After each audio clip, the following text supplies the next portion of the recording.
አስባችሁታል? ታዋቂ ሆናችሁ እላይ ደርሳችሁ ሰው ሁሉ ወዷችሁ ጭራሽ የሀገሪቷ ፕሬዚዳንት ሁሉ ጓደኛችሁ አርጓችሁ እናንተ ወደ አረመኔ ጨካኝ ገዳይነት ስትቀየሩ ከላይ ወደ ታች ማለት ነው። ይህን ያደረገውም ሰውዬ ኤድዊን ይባላል። እድሜውም 19 ነበር። ታዲያም በጣም ጎበዝ ቦክሰኛ ነው። የሚኖረው ደግሞ ቬንዙዌላ ውስጥ ነው። ሀገሩን ወክለው 3 ተወዳድሮ 3ም አሸንፏል። ቬንዙዌላን አስጠርቷል። ጭራሽ ሁሉ በቃ አሁን ከሀገሬ ወጥቼ አሜሪካ ሄጄ ዓለም ላይ እንደ ታዋቂዎቹ እንደነ ማይክ ታይሰን ሆናለሁ ብሎ ራሱን ለመለወጥ እያሰበ ነበር። ግን 2001 ላይ እንደ ፈረንጆች አቆጣጠር ህይወቱን ምስቅልቅሉ የሚያወጣው ነገር ይፈጠራል። ሞተር እየነዳ ነበር። የሆነ ቀን አነዳዱ ብዙም ደስ የሚል አልነበረም። በዛ ላይ ምንም አይነት ከአደጋ የሚጠብቀውን ነገር አላደረገም። ሄልሜት ምናምን እናም በዚህ አጋጣሚ በመሃል አደጋ ይደርስበታል። ቀጥታም ደግሞ ሲወድቅ ጭንቅላቱን መሬቱ አገኘው። ወዲያውም ሆስፒታል እያሯሯጡ ወሰዱት። ዶክተሮቹም ወዲያው ሲያዩ ጭንቅላት ውስጥ ደም እንደፈሰሰ አወቁ። እሱን ለማውጣት ደግሞ ቀዶ ሕክምና መደረግ ተጀመረ። ከሰዓቶች በኋላ ጭንቅላት ውስጥ ብረት ተደርጎለት ቀዶ ሕክምናው አለቀ። ቦክሰኛ ሆናችሁ እንደዚህ አይነት አደጋ በቃ ምስቅልቅላችሁን ነው የሚያወጣው። ምክንያቱም አይ በቃ ፊት አድርጌያለሁ እወዳደራለሁ ጤነኛ ነኝ ብሎ ቢፈቅድላችሁ ጭንቅላታችሁን መተው በቀላሉ አደጋ ሊያደርሱባችሁ ይችላሉ። በቀላሉ ኖካውት ሊያደርጓችሁ ይችላሉ። በዛ ላይ ለሱ ይሄ ብቻ አይደለም የተለወጠው። ከዚህ አደጋ በኋላ አስተሳሰቡም ተለወጠ። እብድ መጫወት ጀመረ። ድንገት እያወራችሁት ልውጥ ብሎ ሌላ ነገር ያወራል። በአጭሩ ትክክል አልነበረም፣ ግን ጭንቅላቱ ላይ የነበረው ኦፕሬሽን ቀዶ ሕክምና ምናምን ድኗል። ጭራሽ ሁሉ ከሕክምና ወደ ቦክሲንግ መመለሱ ይችላል ተብሎ ከዶክተሮች ጽሑፍ አግኝቷል። በአመቱም ወደ ውድድር ተመልሶ ከ18 በላይ ውድድሮችን አደረገ። 18ቱን በመጀመሪያው ዙር ኖካውትን ያደረጋቸው። ይህን ያክል ጎበዝ ነው። ይሄም ደግሞ ትልቅ እውቅና ነበር ያስገኘው። ምክንያቱም አስቡት በ18 ማች ሁሉንም በኖካውት ለዛውም በፈርስት ዙር ስለሱ በቃ ያላወራ የለም። ጭራሽ ሁሉ ይሄ አይመጥንም ከቬኔዙዌላ ውጣና አሜሪካ ሂድ ተወዳደር አሉት። እሱም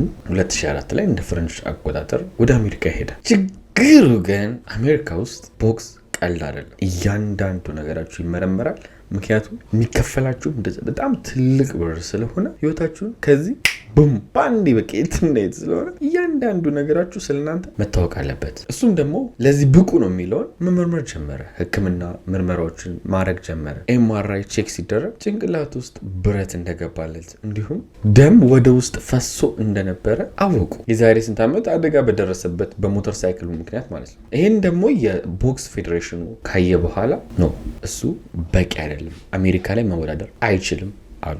ምክንያቱም በቃ ሊሞት ሁሉ ይችላል፣ ሪንግ ውስጥ በቀላሉ ሊጎዳ ይችላል ብለው አስበው ነው። ለእሱ ግን በጣም የሚሰብርና የሚያሳዝን ዜና ነው። ምክንያቱም እድሜ ልኩን በቃ ሲለፋ የነበረው ኢንተርናሽናል ቦክሰር ለመሆን እንዳልኳችሁ ደግሞ አሜሪካ ውስጥ የቦክሲንግ ሲስተም ውስጥ ገባችሁ ማለት በቃ አንደኛ ሆናችሁ ማለት ነው። ትልልቅ ቦክሰኛም እንደምታውቁት አሜሪካ ላይ እንደሚወራላቸው ሌላ ሀገር አይወራም። እናንተም ቆንጆ ቦክሰኛ ጥሩልኝ ብላችሁ ከአሜሪካ ነው የምትጠሩት ኤምኤምኤ ተደባዳቢ ካልሆነ በስተቀር። ግን እሱ በዚህ በኩል ሌላ አማራጮችን መፈለግ ጀመረ። ከአሜሪካ ውጭ ሌላ ሀገር እየሄደ ለመወዳደር አሰበ። በጊዜውም በጣም በቃ እንቅስቃሴ ላይ የነበሩት እንደ ጃፓን እንዲሁም ብራዚል ውስጥም ነበር። በቃ ህግ ብዙም ከበድ ያለባቸው የዓለም ክፍሎች ውስጥ እየሄደ ድብድቦችን አድርጓል። እንዳሰበውም ደግሞ ተሳክቶለት ሁሉ 2006 ላይ ትልቅ ቤልት አግኝቷል። በድብድብ ኢንተርናሽናል የሆነ ከአሜሪካ ውጭ ማለት ነው። በዚህም አላቆመም። በሚቀጥለው ዓመት ሌላ ኢንተርናሽናል ቤልት አሸንፏል። አሁን ኤድዊን ቫሌሮ በሰዎች ዘንድ በጣም ታዋቂ ሆኗል። ጭራሽ ሁሉ የሚፈራው ቦክሰኛ ተብሏል።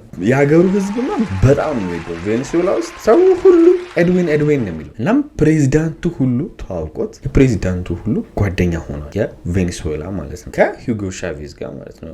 ሂጎ ሻቬዝ ለማታውቁት የቬኔዙዌላ ፕሬዚዳንት ነበር። ጭራሽ ሁሉ ፐርሰናሊ ሸልሞታል። ይሄ የኛ እንቋችን ነው፣ የቬኔዙዌላ ጀግና ነው ብሎ። ታዲያም ኤድዊን አሜሪካ ውስጥ ባይሳካለትም ኢንተርናሽናሊ ግን ሰው ወዶት የሚፈልገውን አግኝቷል።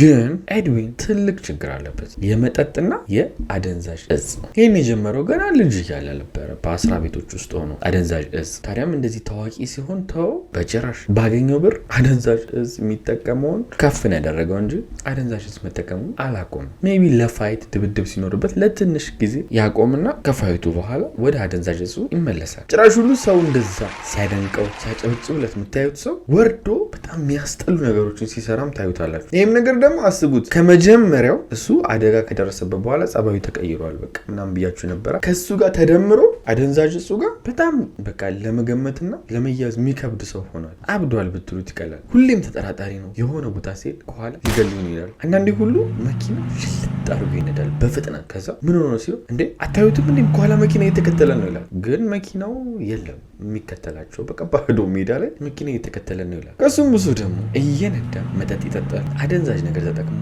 መኪና ይነዳል። ህገወጥ መሳሪያ ተሸክሞ ይሄዳል። አንዳንዴ ሁሉ ይይዙታል። ምርር ሲላቸው ፖሊሶች መልሰው ሲለቁት ተመልሶ እንደዚህ አይነት ነገር ያገኙታል። በቃ እስር ቤትም መመላለስ ጀምሯል። ግን ደግሞ ከዚህም የባሰ ማድረግ ይጀምራል። ቤተሰቦቹን መደብደብ ሁሉ ይጀምራል። የገዛ እህቱን ሁሉ መቷት ያውቃል በቦክስ። ከሱም የባሰው ደግሞ እናቱን ሁሉ መቷት ያውቃል። የፈረደባት ደግሞ ሚስቱ ለሱ መጫወቻው ነች። ትክክለኛ ፎቶዋም የሚስቱ ይህን ይመስላል። ጄኒፈር ትባላለች። አሁን እንደምታዩት ምስኪን ነገር ነች። በተናደደ እንዲሁም በቃ በደበረው ሰዓት እሷ ላይ ነው እሉን የሚወጣው የሚደበድባት። ካልደበደባት ራሱ ማስፈራራቱ ራሱ ሌላ አቢዩዝ ነገር ነው። መደብደብ ብቻ አቢዩዝ ላይ የሚመስላችሁ ማስፈራራቱም እንደዛው። ጭራሽ ሁሉ አንዳንዴ አደንዛዥ ሲጠቀም ነይ ተጠቀሚ ብሎ እሷንም እንድትጠቀም ያስገድዳታል። ይሄ ነገር ታዲያ ለቀናቶች ምናምን አይደለም ለአመታቶች ስትሰቃይ የኖረች ልጅ ነች። እስር ቤቱም ደግሞ እንደዛው ነው። በቃ መታሰር መፈታቱ። ብዙ ጊዜ የሰው ልጅ በጣም አስቸጋሪው ሞመንት የሚፈልገው ነገር ሲያገኝ ነው። ጥጋብ አናረኔ ምናምን ጥጋብ ምን ኖርማል ነው። እንደ ጥጋብ በጣም ምድራችን ላይ አስፈሪና መጥፎ ነገር የለም። ጥጋበኛ ሰው የራሱንም በአካባቢ ያሉ ሰዎችንም ህይወት ችግር ውስጥ ይከተል። በዛ ላይ ጥጋበኛ ሰው አይረዳም። እሱ ስለጠገበ ሰው ሁሉ የጠገበ ነው የሚመስል። እኛ ሀገር እንደሆነ ትክክለኛ አባባሉን ባላቅም ከተራበ የጠገበ ያስፈራኛል የሚላለ የሆነ አባባል። ህይወታችሁን በትክክል መርታችሁ የሆነ ቦታ ደርሳችሁ በቃ የደረሳችሁበትን ነገር ማኔጅ ማድረግ ማችሉ ከሆነ ይዟችሁ ይጠፋል። ያላችሁን ነገር በስነ ስርዓት ይዞ መጠቀም ራሱ እውቀት ይፈልጋል። ጭራሽ ሁሉ 2010 ላይ እንደ ፈረንጅ አቆጣጠር ኤድዊን ዘግናኝ ነገር ያደርጋል ሚስቱ ላይ። ከሚስቱ ጋር እንደዚህ ይጨቃጨቁና እሷን ይመታታል። እንደሚፈልገው ቅጥቅጥ አድርጎ ሲበቃው ሚስትየዋ ዝርር ብላ ወይ አጥንቷ ተሰብሯል፣ ወይ ጎድኗ የሆነ ነገር ሆኗል፣ ወይ ለመተንፈስ እንዲከብዳት ልቧ ላይ መቷታል። የሆነ ነገር ሆነ ዝርር ነው የምትለው። በዚህ ሰዓት ወይኔ ሚስቴ ይልና ደግሞ መኪና ውስጥ አስገብቶ ወደ ሆስፒታል ይወስዳታል። ወደ ሆስፒታል ሲወስዳት መሀል መንገድ ላይ መኪናውን ያቆመውና ሆስፒታል ሳይደርስ የሆነ ነገር እየተከተለኝ ነው ብሎ ጥሎ ይሄዳል። ጄኒፈር ሚስቱ እንደዛ ተጎድታ መኪና ውስጥ ጥሏት ማለት ነው። እንዳጋጣሚም ሆኖ ሰዎች ደርሰው ደግሞ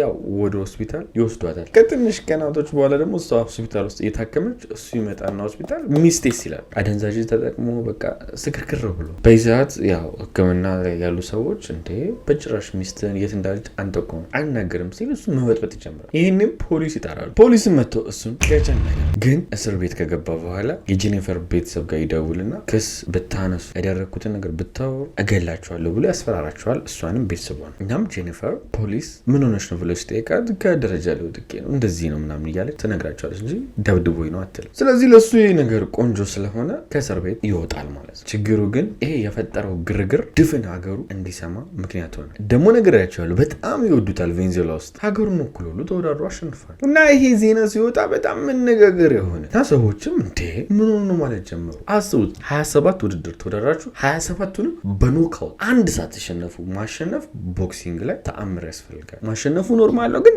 በኖካውት ማሸነፍ በጣም የሚገርም ነው። እንደዚህ አይነት ሰው እንዴት እንዲያደርጋል ሚስቱ እንዴት ይደበድባል ብለው ሰዎች ስለሱ ማውራት ጀመሩ። ጭራሽ ሁሉ ይሄ ዜና ፕሬዚዳንቱ ጋር ደረሰ። የቬኔዙዌላ ፕሬዚዳንት ሂጎ ቻቬዝ ጋር ማለት ነው። ያውቀውም ስለነበረ ደግሞ ደውሎ ነው የጤና መታወቅ ካለብህ ሪሃብ ግባ፣ ያው ኢየሱስ ማገገሚያ የለው እኛ ሀገር አማኑኤል እንደሚባለው እንደዛ ታከም ታያሉ። ጭራሽ ሁሉ እዚህ ካልተመቸክ ሜይ ቢ እዚህ ሀገር ያው ታዋቂ ስለሆነ አይመቸኝም ካልክ እኔ አመቻችላለሁ። ኪዩባ ውስጥ ሄደ ቆንጆ ሪሃብ ሴንተር አለ እዛ እንድትታይ ብሎ የቬኔዙዌላ ፕሬዚዳንት ጥያቄ ያቀረበለት። ግን ኤድዊን ይህን ጥያቄ በጭራሽ አልተቀበለም። ጭራሽ ሁሉ ወደ ገዳይነት ቀየራል። በነገራችን ላይ ሰሞኑን ኮሜንት ላይ በተደጋጋሚ ናኒ ድምፅ ሁነን ለአርሲ ለተገደሉት ድምፅ ሁነን የሚል ነገር አይቻልም። እኔ አፍሪካ ውስጥ ድምፅ ምናምን ብዙም አላም። ድምፅ ሁነን ያላችሁት ለማን ነው? ለመንግስት እንዲሰማው ነው? የሆነ አካል እንዲሰማው ነው? የትኛው አካል እንዲሰማ ነው?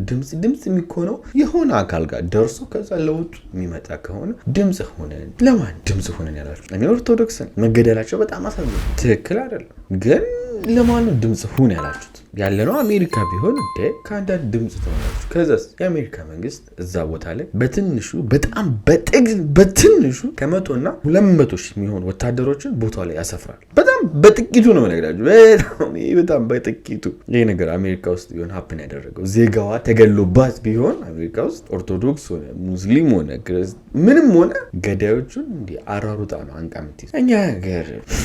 ለማንኛውም ወደ ታሪኩ እንሂድ። ኤድዊን እንዳልኳችሁ ከፕሬዚዳንቱ ሪሃብ እንዲገባ ብዙ ነገሮችን ተመቻችቶለት እሱ ሀገሩን ጥሎ ለመሄድ አሰበ። ያለውን ብር አደንዛዥ እጹን ጭኖ ከዛ ከቬኔዙዌላ ለመውጣት ደግሞ ብቻውን አይደለም፣ ጄኒፈርም አብረሽኝ ይላታል። እሷም ያው እሺ ብላ ከሱ ጋር እናም ለመውጣት ያሰበው ከዛ ሀገር በመኪና ሰበብ ከነበረበት ከተማ ወደ ሌላ ከተማ ሄዶ ወደ አመሻሽ አካባቢ አልጋ ይይዛል። ውስጥ ከገባ በኋላ ደግሞ ሩም ውስጥ የያዘውን አደንዛዥ እጽ መጠቀም ጀመረ። እናም ከትንሽ ቆይታ በኋላ ከሚስቱ ጋር መጨቃጨቅ ጀመሩ። እናም ድንገት ልውጥም አለበት። ዞር ዞር ሲልም ቢላ አየ። ያንም ቢላ ይዞ ሚስቱን መውጋት ጀመረ። አንዴም አልነበረም፣ ሁለቴ ሶስቴ ድግምግም ነበር ያደረጋት። ጄኒፈርም እዛው ጸጣለች።